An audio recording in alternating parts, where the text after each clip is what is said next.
Dear students of class 5, welcome to our YouTube channel.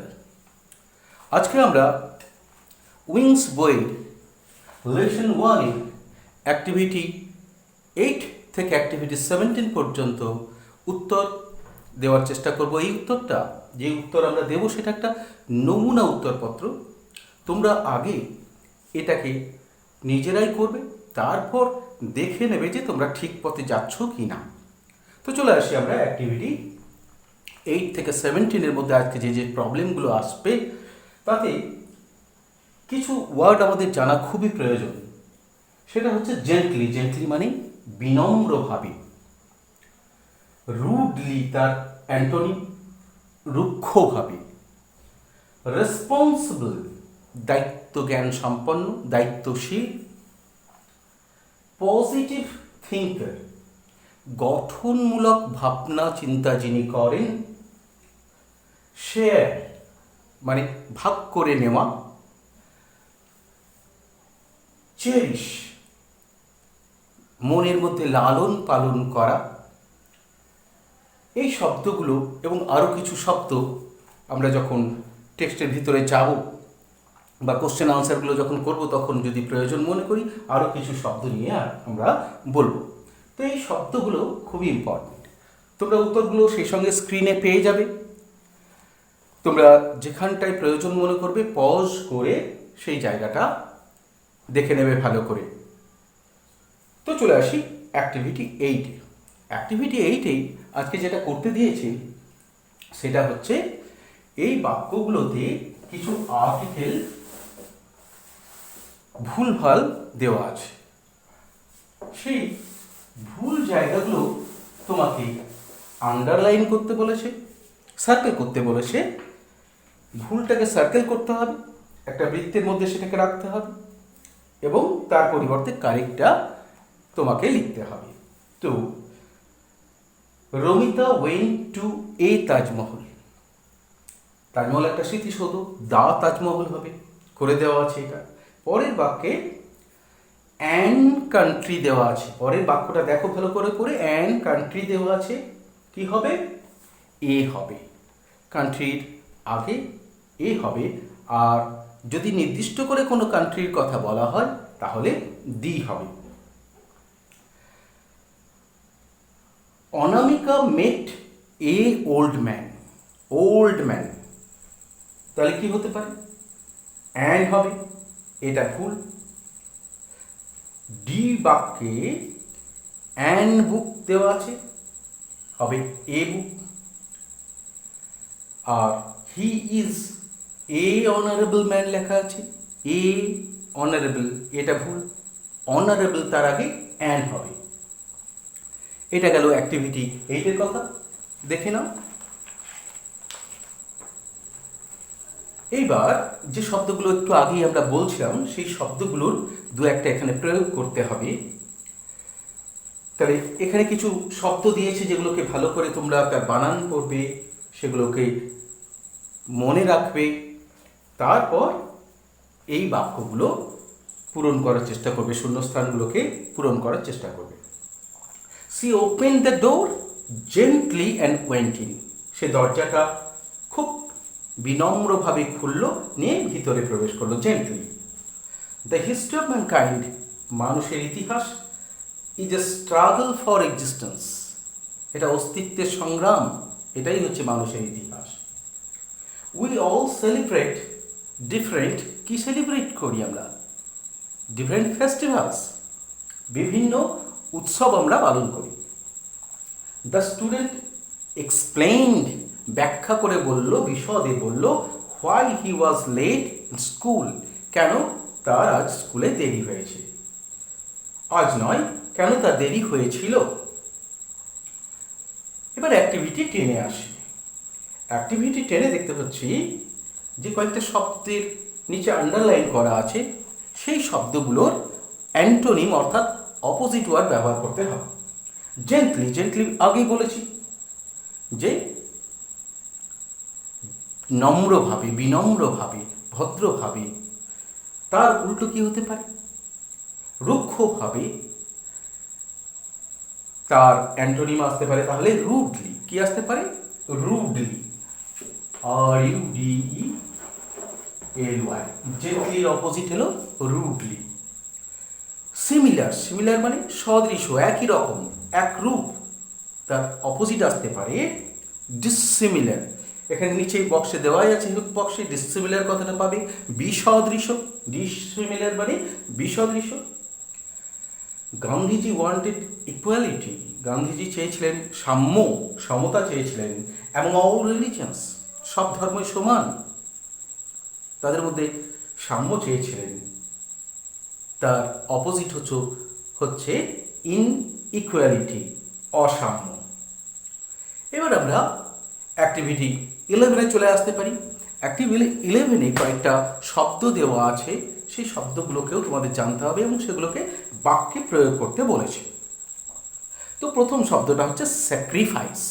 Sacrifice, তোমরা sacrifice শব্দের মানে জানো, যে আত্মবলিদান দেওয়া, ত্যাগ করা। তো আমরা এরকম একটা বলতে পারি যে এ মাদার, একজন মা, ক্যান স্যাক্রিফাইস, সে ত্যাগ করতে পারে, হার লাইফ, তার জীবন পর্যন্ত ত্যাগ করতে পারে, ফর আ চিলড্রেন, তার সন্তানদের জন্য। একজন মা তার সন্তানদের জন্য জীবন পর্যন্ত ত্যাগ করতে পারে। ফ্রিডম, ফ্রিডম মানে তোমরা জানো স্বাধীনতা। He has freedom to make his decisions. He has freedom to make his decisions, তার নিজের সিদ্ধান্ত নেওয়ার স্বাধীনতা তার আছে। রিফিউজড, কোনো কিছু করতে না চাওয়া, অস্বীকার করা। He refused to obey my order. Obey, obey মানে মেনে চলা। He refused to obey my order. Obey মানে মেনে চলা, আমার অর্ডার মেনে চলতে সে অস্বীকার করলো, মানে চাইলো না। মোমেন্ট, মুহূর্ত। ইট ওয়াজ আ ভেরি পেইনফুল মোমেন্ট, এটা খুবই দুঃখজনক, ব্যথাদায়ক মুহূর্ত ছিল। চলে আসি আমরা অ্যাক্টিভিটি 11-এরই আরেকটা পার্ট আছে, যেটাতে বলেছে রাইম, লেটস রাইম, চলো ছন্দ মেলাই, সুরে সুর মেলাই। তো কিছু শব্দ দিয়েছে, যেমন ফিল্ড, তার সঙ্গে মিলবে টিল্ড, সিল্ড। ওয়ান্টেড মিলবে প্যান্টেড, ডন্টেড। ওয়্যার মিলবে where, ware. Started, darted, parted. Piece, তার সঙ্গে পিস, PIECE, পিস মানে টুকরো, আর PESE, পিস হচ্ছে শান্তি। ফিস, পিস, পিস, ফিস, সব রাইম করছে। Reply, imply, comply. Thought, fought, bought, large, arch, barge. Need, feed, seed. এবার চলে আসি অ্যাক্টিভিটি 12। অ্যাক্টিভিটি 12-এর কোশ্চেনটা ভালো করে পড়বে। কি বলেছে অ্যাক্টিভিটি 12-এ? বলেছে যে you are found of one great person, কোনো একটা মহান ব্যক্তির তুমি ফাউন্ড, তুমি তাকে খুব ভালোবাসো, সে তোমার খুব প্রিয়। তার ব্যাপারে রাইট 6 সেন্টেন্সেস, 6টা বাক্য তোমাকে লিখতে হবে, এবং তার জন্য হেল্প বক্সে কিছু ওয়ার্ড বা শব্দবন্ধ দেওয়া আছে। যেমন রেসপন্সিবল, আগেই আমরা দেখেছি, দায়িত্বশীল। পজিটিভ থিঙ্কার, যিনি গঠনমূলক ভাবনা চিন্তা করেন, খারাপ কিছু ভাবেন না, যাতে ভালো হবে, যাতে সঠিক কিছু হবে এমন ভাবেন। হেল্পফুল, খুব সহায়ক, সাহায্যকারী। স্ট্রং উইল, দৃঢ় মনোবল, ইচ্ছা শক্তিটা প্রবল। লাভ ফর দ্য মাদারল্যান্ড, মাতৃভূমির প্রতি ভালোবাসা। অ্যান্ড পিপল, এবং সেই সঙ্গে তার মানুষের প্রতি শ্রদ্ধা। এইসব শব্দগুলো দিয়ে আমরা এবার সেই গ্রেট ম্যানের সম্পর্কে 6টা বাক্য লিখব। তো তোমাদের নিজের মতো একটা গ্রেট ম্যান তোমরা ঠিক করে নেবে। আমি তোমাদেরকে আজকে রতন টাটার কথা বলছি। রতন টাটা অবশ্যই একজন ভালো মানুষ, একজন মহান ব্যক্তি। তো তিনি কি করেছেন, তিনি অনেক রকম সাহায্য সহযোগিতা করেছেন দেশকে, দেশের বিভিন্ন কাজে তিনি সাহায্য করেন। তো এরকম লেখা যেতে পারে, Ratan Tata is a great man. খুব সহজ সহজ ছোটো ছোটো বাক্য, কেবল ওই বাক্যতে ওই শব্দগুলো ব্যবহার করছি, ছোট্ট ছোট্ট বাক্য। He is a great man, তাহলে Ratan Tata is a great man, একজন মহান মানুষ। He is a responsible businessman, তিনি দায়িত্বশীল, দায়িত্ব জ্ঞান সম্পন্ন একজন ব্যবসাদার। এই ব্যবসা ছোটোখাটো ব্যবসা নয়, তিনি একজন বড় businessman, business tycoon. He has been A positive thinker, তিনি সারা জীবন ধরেই গঠনমূলক চিন্তা ভাবনা করেছেন। He is very much helpful, তিনি খুবই সাহায্য করেন মানুষকে। হি হ্যাজ স্ট্রং উইল, তার দৃঢ় মনোবল আছে। মনোবল যদি তোমাদের দৃঢ় হয়, তোমরা অনেক বড় হতে পারবে, রতন টাটার মতো হওয়া যায় যদি মনের জোর তেমন থাকে। হি ইজ ওয়েল নোন, তিনি সুপরিচিত। কিসের জন্য? For his love for the motherland, দেশের প্রতি তার যে ভালোবাসা, অ্যান্ড পিপল, এবং দেশবাসীর প্রতি তার যে ভালোবাসা, তার জন্য তিনি একজন খুব সুপরিচিত ব্যক্তিত্ব। তো এরপরে চলে আসি আমরা অ্যাক্টিভিটি 13-এ। অ্যাক্টিভিটি 13টায় একটা ছোট্ট রুবি বলে এক মেয়ে আছে, তার কথা এখানে বলা হয়েছে। তোমরা এটা ভালো করে পড়বে। এখানে কয়েকটা শব্দর কথা বলি। ব্রট আপ মানে বেড়ে উঠেছিল, লালিত পালিত হয়েছিল। বেনিফিটস উপকার। শেয়ার, শেয়ারটা আগেই আমরা শিখেছি, শেয়ার মানে ভাগ করে নেওয়া। দুঃখ কষ্ট খাবার সব কিছু সে ভাগ করে নিতে পারত। স্যাক্রিফাইস, স্যাক্রিফাইস তো আজকেই পড়লাম, স্যাক্রিফাইস মানে আত্মবলিদান দেওয়া। আর ফর্চুনেটলি সৌভাগ্যবশত, কোয়ালিটিস গুণ। হোল হার্টেডলি কথার মানে হচ্ছে পুরো মন দিয়ে, আন্তরিকভাবে। তো এখানে কয়েকটা প্রশ্ন রাখা হয়েছে, চারটে প্রশ্ন করা হচ্ছে। Where did Ruby live in her childhood, ছোটবেলায় রুবি কোথায় থাকতো, কোথায় সেই ছোটবেলাটা কাটিয়েছে। তোমরা দেখবে যে সে তার ছোটবেলাটা কাটিয়েছে কোথায় না, ছোটবেলাটা কাটিয়েছে, উত্তরটা হবে এরকম, Ruby lived in a joint family, একটা যৌথ পরিবার, সবাই মিলে একসঙ্গে বাস করা যে পরিবার, খুব আনন্দের পরিবার, সেখানে সে বড় হয়েছে। ইন রুবি ছোটবেলাটা কোথায় কাটিয়েছে? Ruby lived in a joint family, সে যৌথ পরিবারে বড় হয়েছিল। In Chhindwara, Madhya Pradesh, in her childhood, তার ছোটবেলায় সে ওই চিন্দওয়ারা, মধ্যপ্রদেশের ওই চিন্দওয়ারা জায়গাটায় একটা যৌথ পরিবারে সে কাটিয়েছিল।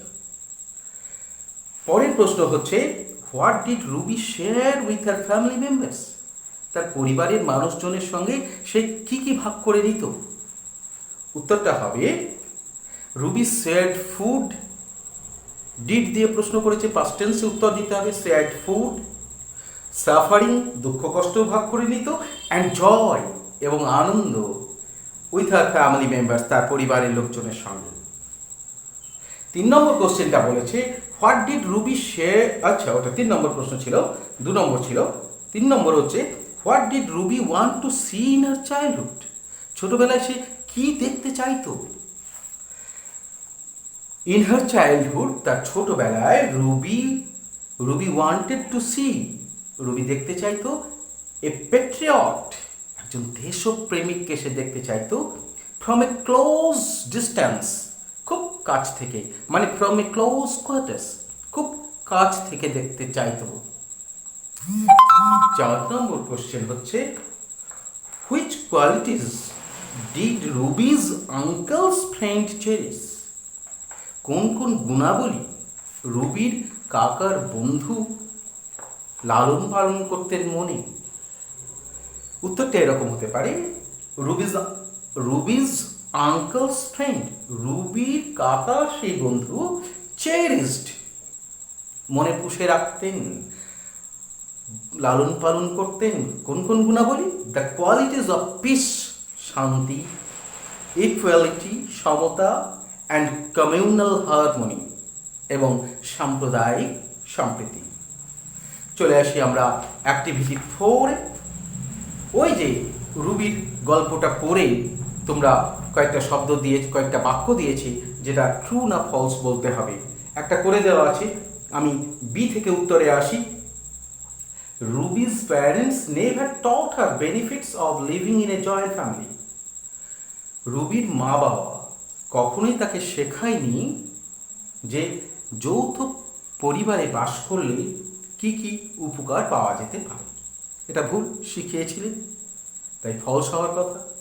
Ruby admired freedom fighter, Ruby এই যে স্বাধীনতার জন্য যারা সংগ্রাম করে, স্বাধীনতা সংগ্রামী, তাদের খুবই প্রশংসা করতেন, তাদেরকে ভালোবাসতেন এই রুবি, এটাও ট্রু। রুবিজ আঙ্কলস ফ্রেন্ড, রুবির কাকার বন্ধু, পার্টিসিপেটেড, অংশগ্রহণ করত, in festivals of different religions, বিভিন্ন ধরনের, বিভিন্ন ধর্মের যে সব উৎসব আছে, অফ ডিফারেন্ট রিলিজিয়ন্স, বিভিন্ন ধর্মের যে সব উৎসব আছে, সব ধর্মের উৎসবেই তিনি আন্তরিকভাবে, হোল হার্টেডলি অংশগ্রহণ করতেন, সেটা বলা আছে। তাই সেটা কি হবে? ট্রু হবে। Ruby admired freedom fighter, C এরটা আগেই বলেছে, ওটাও ট্রু হবে। তাহলে বি ফলস হলো, সি ট্রু হলো, ডি ট্রু হলো। দেখে নেবে অ্যাক্টিভিটি 15।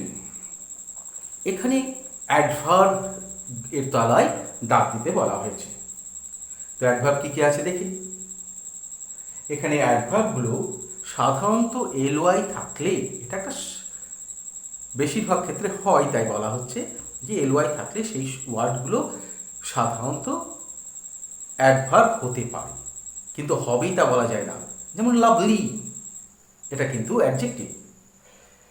তো এখানে দেখো, ইউজুয়ালি, সচরাচর, সাধারণত, অ্যাক্টিভলি, ফর্চুনেটলি, স্ট্রংলি, এই শব্দগুলো অ্যাডভার্ব হিসাবে ব্যবহার করা হয়েছে, ক্রিয়ার বিশেষণ হিসাবে। অ্যাক্টিভিটি 6-এ কিছু হেল্প বক্সের যে ওয়ার্ডগুলো দেওয়া আছে সেইগুলোকে বসাতে বলা হয়েছে। সাকসেসফুলি, সফলতার সঙ্গে, কনফিডেন্টলি, খুব তোমার মধ্যে যদি আত্মবিশ্বাস থাকে তাহলে তুমি কিভাবে উত্তর দেবে যে কোনো প্রশ্নের? কনফিডেন্টলি, আত্মবিশ্বাসের সঙ্গে। তাহলে কনফিডেন্টলি মানে আত্মবিশ্বাসের সঙ্গে। অ্যাকচুয়ালি, আসলে, মেডিকেলি, চিকিৎসা বিজ্ঞানের দিক থেকে। তো Amanullah successfully completed the examination, Amanullah খুব সফলতার সঙ্গে পরীক্ষায় পাশ করেছে। Ramzana gave answers to the quiz master confidently, Ramzana বলে একজন মেয়ে, সেই খুব আত্মবিশ্বাসের সঙ্গে কুইজ মাস্টারের প্রশ্নগুলোর উত্তর দিয়েছিল। ইট ইজ এ ওয়েস্টল্যান্ড, তার আগে আমি করেছি কি অ্যাকচুয়ালি, আসলে এটা একটা পরিত্যক্ত জমি, wasteland. Medically he is unfit, ডাক্তারদের ভাষায় তাকে খুব একটা ফিট বলা যাবে না, সে ফিট নয়, আনফিট। চলে আসি অ্যাক্টিভিটি 17, এটাই আমাদের শেষ আজকের অ্যাক্টিভিটি। তো অ্যাক্টিভিটি 17-তে আমরা দেখি কি পাচ্ছি। সেখানে বলেছে, কোশ্চেনটা হচ্ছে, you have your playmates in your locality, তোমার কিছু বন্ধু আছে তোমার এলাকায়, তাদেরকে নিয়ে তুমি প্লেগ্রাউন্ডে খেলা করো। সেই খেলার গ্রাউন্ডের এক্সপেরিয়েন্স, তোমরা সবাই খেলো, খেলার গ্রাউন্ডে তোমাদের অভিজ্ঞতা নিশ্চয়ই আছে। দেখো তো এই অভিজ্ঞতার সঙ্গে কিছুটা মেলে কিনা। তাহলে প্রথমে বলবে যে, আই অ্যালং উইথ মাই 11 প্লেমেটস, আমি আমার 11টা বন্ধু বান্ধবের সঙ্গে, প্লে ইন দ্য প্লেগ্রাউন্ড, খেলা করি মাঠে, অফ দ্য হাই স্কুল, যে মাঠটা একটা স্কুলের, হাই স্কুলের, একটা উচ্চ বিদ্যালয়ের গ্রাউন্ড, প্লেগ্রাউন্ড, সেখানে আমি আমার বন্ধুদের সঙ্গে খেলা করি। It is a large playground covered with green grass. এটা একটা খুব বড় খেলার মাঠ যেটা সবুজ ঘাসে ঢাকা। We play all sorts of games there. আমরা সেই মাঠে সেখানে সব ধরনের খেলা খেলি। দিস গেমস, এই খেলাগুলো, have made us physically fit. এটা আমাদেরকে শারীরিকভাবে ফিট করে তুলেছে।